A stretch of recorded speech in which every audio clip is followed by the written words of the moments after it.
Russie et la Chine pour déstabiliser ces pays et réduire l'influence occidentale, c'est évident. En tout cas, pour le Gabon, là, ce matin, situation instable. Est-ce qu'il faut déjà penser à faire rentrer les Français qui sont sur place sur le territoire national ? Non, je pense qu'on verra dans les prochaines heures s'il y a des menaces, mais je pense que là, il n'y a rien qui soit dirigé contre la France en particulier. Je rappelle quand même qu'au Gabon, il y a des éléments militaires qui sont stationnés.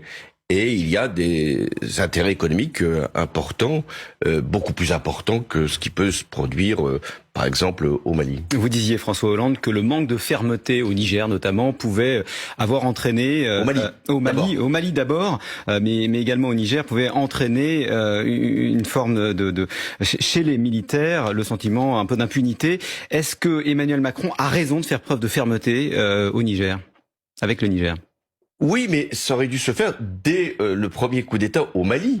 Pourquoi une réaction, et je la partage, aussi courroucée sur ce qui s'est produit au Niger, un président qui avait été démocratiquement élu?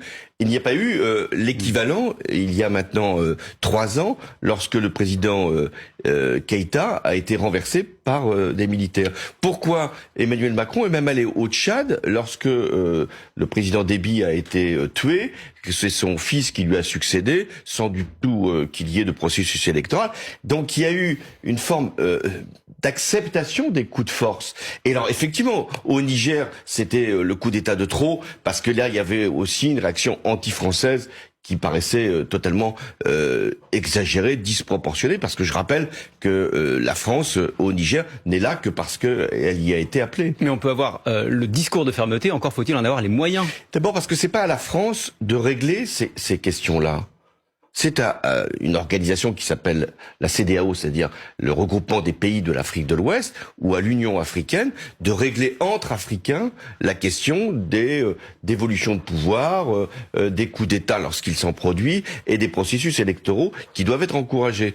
Quand les Africains, et c'est leur responsabilité, notamment la CEDEAO, restent dans l'expectative ou ne veulent pas s'immiscer dans un processus ou imaginent une solution diplomatique et évoquent une solution militaire pour ensuite la récuser, c'est pas à la France. Et ça, quand j'étais président, je m'y suis toujours refusé. C'est pas à la France de se substituer aux Africains pour décider de leur avenir. Mais alors là, qu'est-ce qu'il faut faire, par exemple, au Niger et dans tous les autres pays qu'on a évoqués, que ce soit le Burkina ou le Mali, il y a un sentiment anti-français qui est bien présent. Nous, on a encore des soldats sur place, 1500 soldats présents dans la zone. Qu'est-ce qu'il faut faire? Vous dites le conflit au Niger, le conflit armé, on oublie, on passe à la négociation, on privilégie la négociation. Je n'ai pas dit ça. Je dis c'est pas à la France de faire une intervention militaire pour rétablir tel ou tel chef d'État. Ça correspond à une période qui n'est plus du tout la nôtre, en tout cas que moi j'ai alors toujours... on reconnaît les putschistes.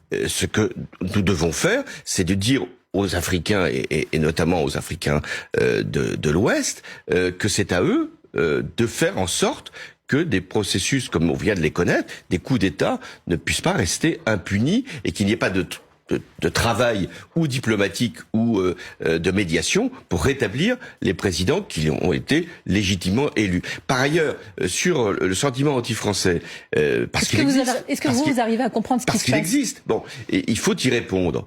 Lorsque j'ai été appelé par les présidents justement de l'ouest de l'Afrique, au moment où les djihadistes allaient fondre sur Bamako en 2013. et allaient donc menacer toute l'Afrique de l'Ouest.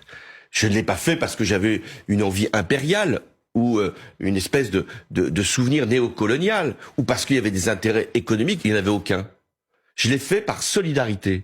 Je l'ai fait parce que je voyais une population qui était menacée par les terroristes, qui était terrorisée même, à tous les sens du terme, des femmes qui étaient lapidées, et des monuments, qui étaient des mausolées qui étaient détruits, et puis une population qui risquait d'être asservie. Donc j'ai été appelé, et j'ai mis en place un dispositif militaire. Je rappelle qu'il y a eu 59 morts militaires français, de nombreux blessés, et que nous avons fait notre devoir de solidarité. Après, pourquoi nous y sommes restés? Moi, j'avais pas du tout l'idée que la France se représente par des moyens militaires. C'était une erreur de rester? Non, c'était pas une erreur dans les premières années, mais l'idée était de nous faire remplacer par des forces africaines, précisément, ou par les forces des Nations Unies. Et on s'est aperçu que ça n'était pas le cas, et c'est sans doute la raison pour laquelle il fallait partir. Et il faut partir à un moment, parce que nous ne pouvons pas être une force de gendarmerie supplétive. François Hollande, vous restez avec nous. Dans un instant, on va parler d'Emmanuel Macron et de la réunion qu'il organise aujourd'hui avec les chefs de toutes les forces politiques. Ce sera juste après le fil info. Maureen Fignard.